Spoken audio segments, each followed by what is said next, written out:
Nuclear school Tilakwada में आप सभी का हार्दिक स्वागत है। कक्षा 12 विषय हिंदी, गद्य पाठ रेडियम की आत्मकथा। उसका साहित्य प्रकार है विज्ञान कथा और उसकी शैली है आत्मकथात्मक। लेखक है महावीर प्रसाद द्विवेदी। महावीर प्रसाद द्विवेदी का जन्म उत्तर प्रदेश के रायबरेली जिले के दौलतपुर गांव में हुआ था। हिंदी भाषा के साथ साथ उनको मराठी, गुजराती, संस्कृत भाषाओं का भी ज्ञान था। हिंदी साहित्य में मूलतः वे भाषाशास्त्री, रचनाकार, अनुवादक, इतिहासज्ञ के रूप में माने जाते हैं। साथ साथ उनको विज्ञान में भी गहरी रुचि थी। महावीर प्रसाद द्विवेदी को हिंदी साहित्य में आचार्य की उपाधि मिली हुई है। ये जो पाठ है रेडियम की आत्मकथा, रेडियम के बारे में यहाँ पर बताया गया है। रेडियम हमारे जीवन के लिए उपयोगी है और उसकी उत्पत्ति कैसे हुई, हमारे लिए वो कैसे उपयोगी है, उन सब की जानकारी यहाँ पर दी गई है। सबसे पहले देखते हैं रेडियम की उत्पत्ति। गद्य के आरंभ में लेखक कहते हैं कि रेडियम की उत्पत्ति ब्रह्मांड के अनंत अकल्पनीय ग्रह में हुई। वह अनंत शून्य में कालों तक, कितने कालों तक घूमता रहा। बाद में वायव्य सागर का अंश बनकर वहां पर पड़ा। अरबों वर्षों तक जलती हुई वस्तु का अंश बनकर वह ब्रह्मांड में रहा। अनेक ब्रह्मांडों की यात्रा के बाद अग्नि कुंड में सिकुड़ते वह पृथ्वी बन गया।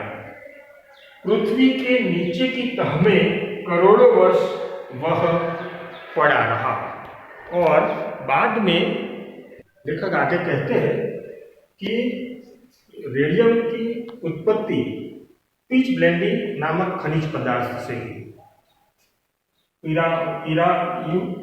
यूरानियम से आयोनियम और आयोनियम से फिर रेडियम बनता है।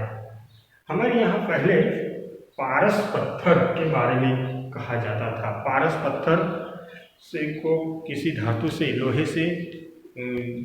लोहे के पास ले जाने से वो अन्य धातु में परिवर्तित होती थी। ऐसा पहले हमारे यहाँ देखने को मिलता था, मगर पाश्चात्य देशों के वैज्ञानिक इसको मानने को तैयार नहीं थे। मगर आज वो इस एक धातु से दूसरी धातु बदलने की बात वो स्वीकार कर रहे थे। रेडियम की बात करें तो रेडियम एक कीमती मूल्यवान धातु है। रेडियम के एक कण से सोना और प्लेटिनम ढेर के ढेर खरीदे जा सकते हैं। आलपिन के सिरे के जितना छोटा सा अंश की कीमत 75,000 रुपया होती है। लंदन में मिडलसेक्स अस्पताल है, उनमें 2 छोटे कण रखे गए हैं जो खुर्द से भी नहीं देखी जा सकते। उसकी कीमत भी 30,000 रुपये है। अब रेडियम कहाँ उपयोगी होता है? तो रेडियम हमारे चिकित्सा पद्धति में उसका प्रयोग किया जाता है। जो नासुर के रोगी होते हैं, उनके घाव पर रेडियम की किरणें डालने से उनके अंदर रेडियम की किरणें उसके ऊपर डालने से उसका विष दूर हो जाता है और रोगी ठीक हो जाता है। रेडियम का तापक्रम अन्य धातुओं के तापक्रम से ज़्यादा होता है, अधिक होता है। उसे हम छू नहीं सकते। जहाँ तक भारत का सवाल है, रेडियम भारत में इतना नहीं मिलता। हमारे ज़मीन के नीचे है, मगर हमें अभी भी उसको निकालना पड़ेगा, ऐसा लेखक कहते हैं। इस प्रकार इस गद्य में रेडियम की आत्मकथा में लेखक रेडियम की उत्पत्ति, रेडियम का प्रयोग, रेडियम की कीमत, रेडियम का रूपांतर, इन सब बातों का विवरण यहाँ देते हैं, हमें बताते हैं और रेडियम से हमें अवगत कराते हैं। आभार।